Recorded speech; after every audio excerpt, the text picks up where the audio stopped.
Hello, तो कैसे हो आप लोग? आज हम फिर एक नए इन्वेस्टिगेशन के साथ आ गए हैं जो कि बाइली ट्रैक्ट का एक नया इन्वेस्टिगेशन है, ठीक है? जिसका नाम होता है पीटीसी या पीटीबीडी, ठीक है? पीटीसी या पीटीबीडी की फुल फॉर्म क्या होती है? परक्यूटेनियस ट्रांसहिपेटिक कोलेंगियोग्राफी। नाम से ही पता चल रहा है, हिपेटिक आ गया यानी लीवर और कोलेंगियो आ गया यानी बाइल डक्ट।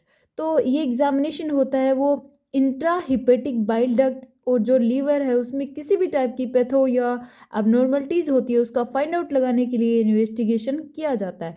इंडिकेशन की बात करेंगे तो अगर जॉन्डिस हो जाए तब differentiate between extra and intra hepatic obstruction का फाइंड आउट लगाने के लिए ये कंडीशन होती है तब किया जाता है। कॉन्ट्रा इंडिकेशन की बात करते हैं तो अगर ब्लीडिंग हो रही है तब नहीं करना चाहिए, इन्फेक्शन हो रहा है तब भी नहीं करना चाहिए, अगर पॉजिटिव सीरोलॉजिकल टेस्ट है फॉर ऑस्ट्रेलियन एंटीजन तब भी ये इन्वेस्टिगेशन नहीं करना चाहिए।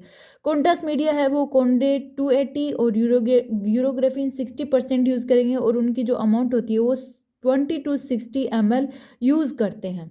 इसके बाद में पेशेंट प्रिपरेशन की बात करें तो वही स्टमक को एम्प्टी होना चाहिए और ब्लड कोगुलेशन पैरामीटर्स होते हैं जैसे क्लोटिंग टाइम यानी सीटी, ब्लीडिंग टाइम यानी बीटी। ये जो ब्लड टेस्ट है वो ओटीसी करवा लेना चाहिए। इसके अलावा जैसे आरएफटी एलएफटी है वो इन्वेस्टिगेशन, जितने भी ब्लड इन्वेस्टिगेशन होते हैं वो करवा लेने चाहिए इससे पहले, ठीक है?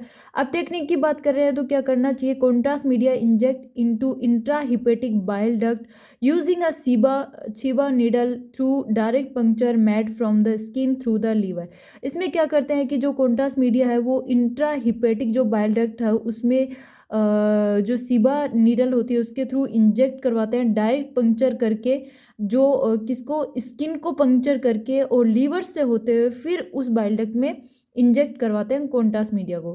Patient lies supine on fluoroscopy table और पेशेंट को सुपाइन पोजीशन में लाइंग करवाएंगे और फ्लोरोस्कोपी जो टेबल होती है उस पे कैसे with his right hand behind his head using 10 into 12 inch cassette. और जो उसका राइट हैंड होता है तो उसको जो अपना हेड होता है उसके पीछे लेना चाहिए, ठीक है? और 10 into 12 इंच की जो कैसेट है वो यूज़ करनी चाहिए। सिवा नीडल इंट्रोड्यूस इनटू लीवर इन सस्पेंडेड रेस्पिरेशन, कि जो सिवा नीडल होती है वो इंट्रोड्यूस करवाएंगे लीवर के अंदर और सस्पेंडेड रेस्पिरेशन करते हुए करवाएंगे इसको। स्टाइलेट रिमूव करते हैं और नीडल किससे कनेक्ट करेंगे? सिरिंज से कनेक्ट। इसके बाद में contrast injected gradually till bile duct not visualize, और कॉन्ट्रास्ट को तब तक इंजेक्ट करवाते जाते हैं जब तक जो बाइल डक्ट है वो विजुअलाइज नहीं हो जाती।